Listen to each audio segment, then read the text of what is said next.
അവൾ പതിയെ വയറിൽ കൈവച്ചതും അവിടമൊന്ന് മുയച്ചു പൊങ്ങി. അവളുടെ കയ്യിൽ ആ സ്പർശനം അറിയിച്ചു. അതവളിൽ ഒരമ്മയുടെ വാത്സല്യത്തിന്റെ പുഞ്ചിരി വിരിയിച്ചു.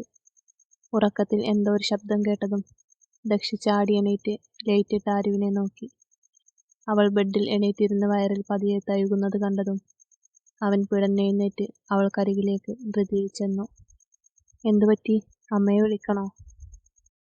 ചോദിച്ചുകൊണ്ടവൻ അവൾക്കരികിലേക്കിരുന്നു. വേണ്ട, അകത്തുള്ളയാൾ ഫുട്ബോൾ കളിക്കുകയാണെന്ന് തോന്നുന്നു. വല്ലാത്ത ചവിട്ട്, അവളൊരു പുഞ്ചിരിയോടെ പറഞ്ഞു. അവൻ അത്ഭുതത്തോടെ അവളെയും വയറിലേക്കും നോക്കി. ശരിക്കും അറിയാൻ കഴിയുമോ ടച്ച് ചെയ്യുന്നത്? അവൻ ആകാംക്ഷയോടെ ചോദിച്ചു. അവളൊന്ന് ചിരിച്ചുകൊണ്ട് ഒരു വശം തിരിഞ്ഞിരുന്നു. നോക്ക്, ഇപ്പൊ കണ്ടോ? അവളുടെ ഇരുത്തത്തിന്റെ പൊസിഷൻ മാറിയപ്പോൾ മുയച്ചു വരുന്ന ഭാഗം അവനെ കാണിച്ചുകൊണ്ട് അവൾ ചോദിച്ചു. വയറിന്റെ ഒരു സൈഡിലായി മുയച്ചു വരുന്ന ഭാഗം അവൻ അത്ഭുതത്തോടെ നോക്കി. ആൾക്ക് ബോറടിച്ചു കാണും, അതാ, പറഞ്ഞുകൊണ്ടവൻ ആ മുയച്ചു വരുന്ന ഭാഗത്ത് പതിയെ തലോടി. അതേ നിമിഷം തന്നെ അവന്റെ കൈവെള്ളയിൽ ഒരു കുഞ്ഞു ചലനം അവനറിയാൻ കഴിഞ്ഞു.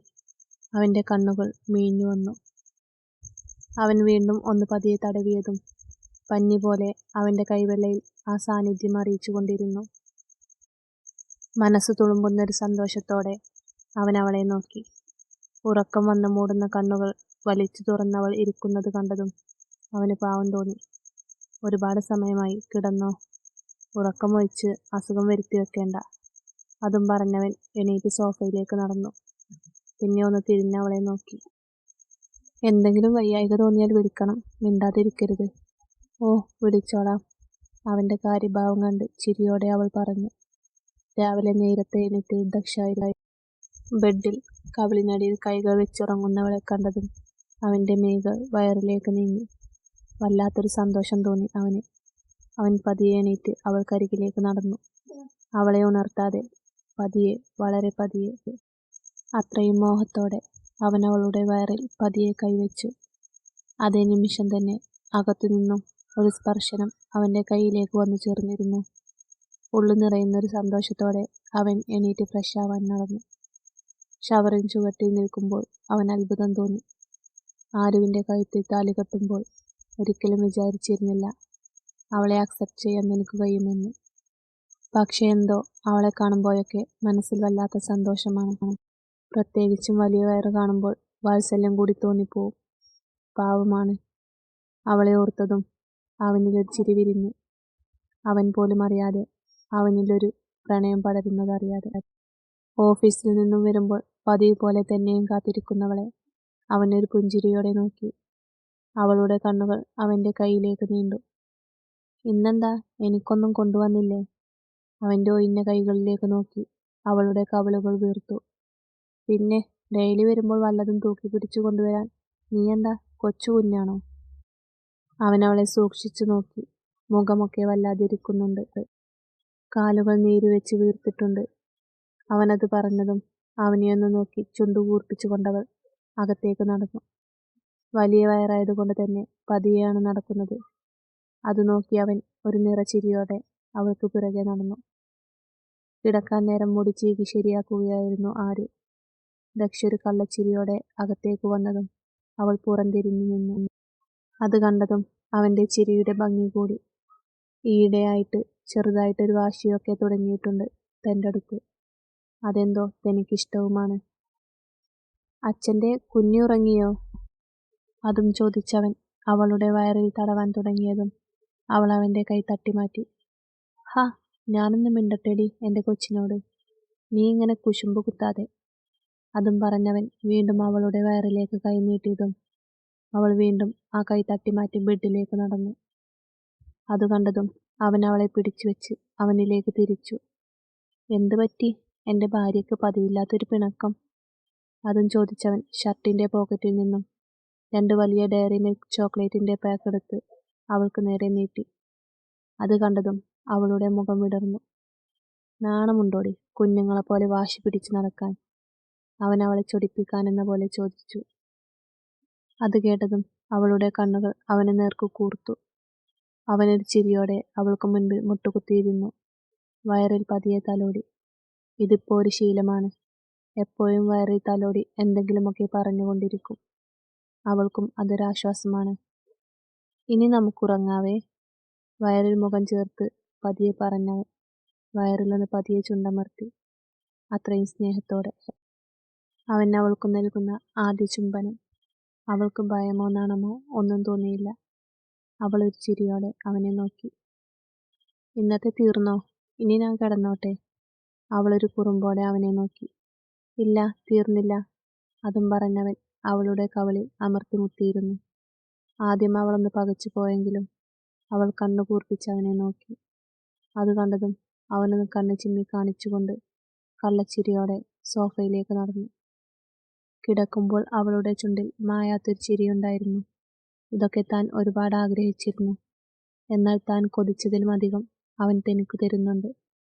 അവളുടെ കണ്ണുകൾ സോഫയിൽ നിവർന്നു കിടക്കുന്നവനിലേക്ക് നീണ്ടു. തനിക്ക് അവനോട് പ്രണയമാണ് ആരു. മുൻപ് താൻ കണ്ട കണ്ണനല്ല പ്രണയം. ഇതാണ് തന്റെ പ്രണയം. അതാ കണ്ണുകളിൽ നിന്നും ഓരോ പുഞ്ചിരികളിൽ നിന്നും തനിക്കറിയാൻ സാധിക്കുന്നുണ്ട്. അവളുടെ ഉള്ളം അവളോട് തന്നെ മന്ത്രിച്ചു. കണ്ണുകൾ അടഞ്ഞു പോകുന്നതുവരെ അവൾ അവനിൽ തന്നെ മെയ്യുറപ്പിച്ചു. ഉറക്കത്തിൽ അടിവയറ്റിൽ നിന്നും എന്തോ ഉരുണ്ടു കയറുന്നത് പോലൊരു വേദനയറിഞ്ഞതും ആരു കണ്ണുകൾ വലിച്ചു തുറന്നു. കൈകൾ വയറിലമർന്നു. വല്ലാത്തൊരു ഭയം അവളെ പൊതിഞ്ഞു. ദക്ഷ!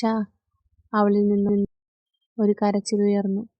ഉറക്കത്തിൽ ആരോ തന്നെ വിളിക്കുന്നത് പോലെ തോന്നിയതും അവൻ ചാടിയെണീറ്റു. കണ്ണുകൾ നേരെ ആരുവിലേക്ക് പോയി. അവിടെ കരഞ്ഞുകൊണ്ട് തനിക്കു നേരെ കൈ നീട്ടുന്നവളെ കണ്ടതും അവനൊന്ന് വിറച്ചുകൊണ്ട് അവൾക്കടുത്തേക്ക് ഓടി. എനിക്ക് വയ്യ. വേദന സഹിക്കാൻ പറ്റുന്നില്ല. ഞാൻ മരിച്ചു. അത്രയും പറഞ്ഞപ്പോഴേക്കും അവൻ അവളുടെ വാ പൊത്തിപ്പിടിച്ച് അരുതെന്ന് തലയാട്ടി. അവളെ തന്റെ നെഞ്ചോട് ചേർത്ത് പൊതിഞ്ഞു പിടിച്ചു. അവൻ കൈകളിൽ കോരിയെടുത്താണ് അവളെ താഴേക്കിറക്കിയത്. അവൻ അവളെ കാറിന്റെ പിൻസീറ്റിൽ കിടത്തി എണീക്കാനാനതും അവൾ അവന്റെ ഷർട്ടിൽ പിടിമുറുക്കി. അച്ഛൻ വണ്ടിയെടുത്തോ? അതും പറഞ്ഞവൻ അവൾക്കടുത്തേക്ക് കയറിയിരുന്നു. അവളെ പൊതിഞ്ഞു പിടിച്ചു. അവൾ അവന്റെ നെഞ്ചിലേക്ക് മുഖം ചേർത്തു. ലച്ചുവിനെ ലേബർ റൂമിലേക്ക് കയറ്റിയിട്ട് ഒരുപാട് സമയമായി. ദക്ഷ ആരെയും നോക്കാതെ തലയും കുനിച്ചിരുന്നു. ദക്ഷിനെ നോക്കി. ലച്ചു രുദ്രന്റെ കൈകളിൽ കൈകോർത്ത് പിടിച്ച് തോളിലേക്ക് മുഖം ചേർത്ത് വെച്ചു. എന്തോ അവൾക്ക് വല്ലാത്ത സങ്കടം തോന്നി. ഞാൻ തന്നെ സ്നേഹിക്കുന്നത് പോലെ ദക്ഷ ആരുവിനെയും സ്നേഹിക്കുന്നു ദക്ഷ. അവളുടെ മുഖത്തോട് മുഖമടിപ്പിച്ചുകൊണ്ട് രുദ്രൻ പതിയെ പറഞ്ഞു.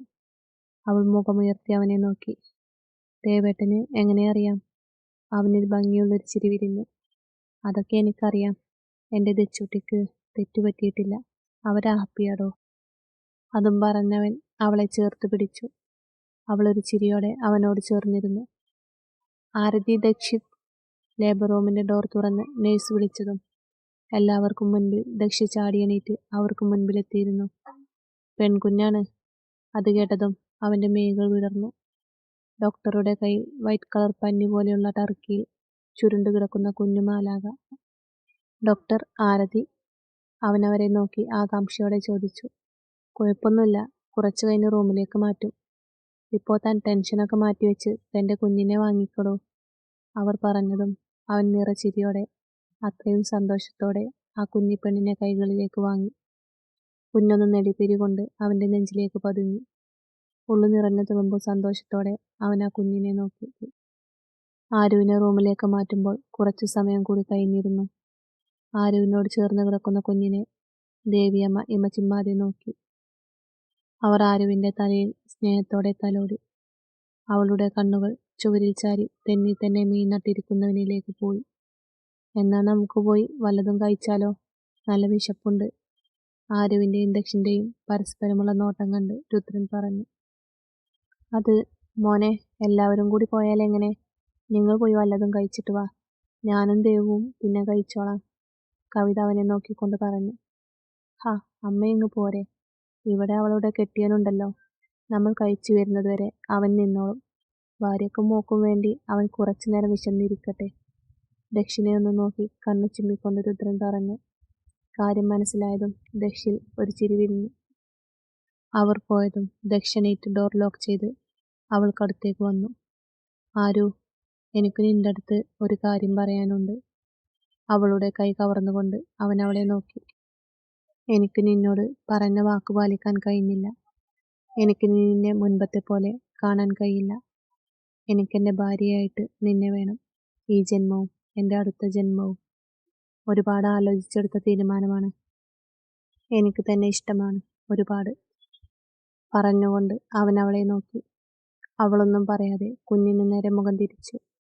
അവന് നെഞ്ചിൽ എന്തോ കൊളുത്തി വലിക്കുന്നത് പോലെ തോന്നി.